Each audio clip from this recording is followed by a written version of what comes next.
Same সূত্রে কতগুলো উদাহরণ বোর্ডে লিখে দেবে এবং সেটা স্টুডেন্টদের করতে দেবে।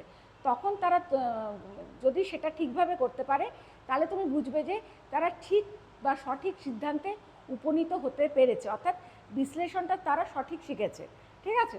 কাজেই যেটাই তুমি বোর্ডে যেটাই তুমি শেখাবে ক্লাসে, সঙ্গে সঙ্গে সেটা উদাহরণ যদি তাদের করতে দাও এবং তাদের থেকে সঠিক উত্তরটা যখন পাবে তখন তুমি বুঝতে পারবে যে এরা সঠিক শিখেছে। কাজেই তুমি শিখে শুধু ছেড়ে দেবে না, সঙ্গে সঙ্গে তুমি তাদের বোর্ডে ডাকবে বা তুমি ক্লাসে করতে দেবে যে এই কাজটা যেটা আজকে শিখালাম এর কয়েকটা সেম জিনিসটাকে সূত্র অনুযায়ী ভাগ করে তোমরা বিশ্লেষণ করো। তাহলে মানে 10টার মধ্যে যদি 7টা পারে তাহলে বোঝা গেল যে তারা মোটামুটি পেরেছে।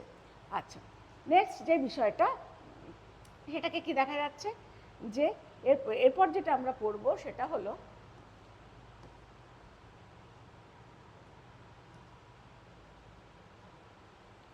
আচ্ছা যেটা বিশ্লেষণ পদ্ধতি বললাম, যে বিশ্লেষণ পদ্ধতির আরেকটা কি বিষয় মাথায় রাখতে হবে যে এখানে যে তুমি যেই তথ্যটাকে বিশ্লেষণ করবে সেই বিষয়গুলো যেন তাদের পরিচিত হয়।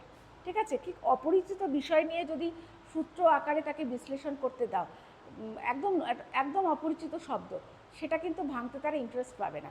খুব পরিচিত শব্দ, ধরো বিদ্যালয়, ঠিক আছে, বিবেকানন্দ,